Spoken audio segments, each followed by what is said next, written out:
most important rebellion of this period is called the Kuki uprising.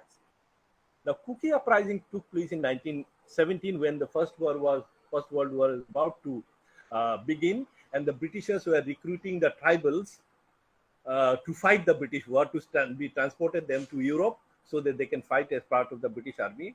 And the Kukis had refused. Kukis had refused to be recruited like that. And actually, there was a long anger against the British. The Britishers had occupied their land and they were being used as impress labor. They were forced to do forced labor, and they were, tribals are very independent and proud-minded. They will starve, but they will not work as servant of others. But here they are being forced to work for the British. All this time they had objected, but now they are being forced in a large scale to fight another man's war, what is known as in their language white man's war. They are saying, why should we fight white man's war in Europe?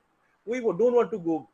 So the Kukis revolted, and Kuki revolt, though it is mentioned in Indian history, it is not given enough importance.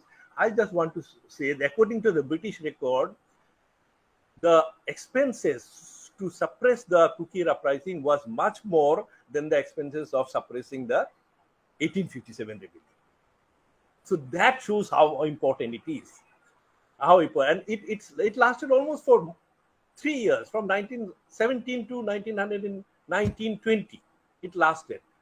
Eventually, of course, they were suppressed, and most of the Kuki chiefs were transported or hanged, and it was completely suppressed. So this is a very important uprising that need to be mentioned. I must mention that this Kuki uprising is quite known in Indian history books, but the importance, it is finished in 2 lines or 1 line.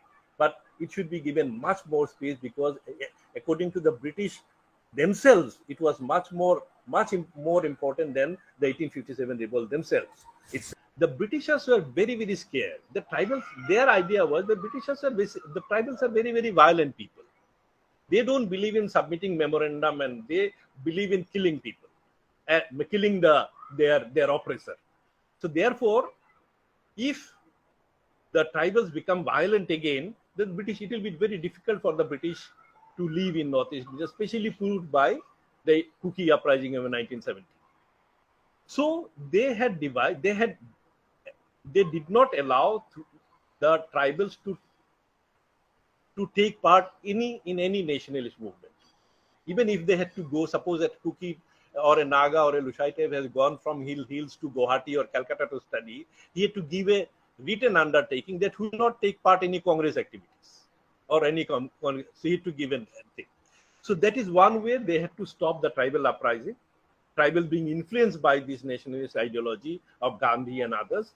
The last part I want to talk about is when the Indian National Army of Subhash Bose invaded Manipur and Nagaland, the British propagated that the tribals did not join the Indian National, which is completely false.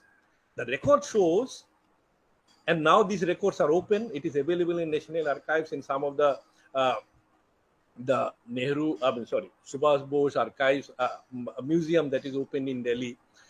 It is there that huge number of Kukis. This is very interesting. The Kukis had not forgotten that in 1919 their uprising was suppressed. So when the INA joined and wanted to fight the British and defeat the British, they supported INA, joined INA, because they wanted to take revenge on the British for their defeat in 1919.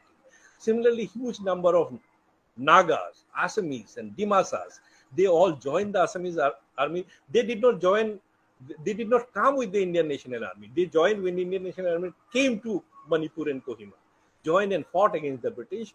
And finally, of course, it is unfortunate the INA and was not succeeded in their mission, but the contribution of these people cannot be, their names, their things are available in the archives. They are not in the history books. It is unfortunate.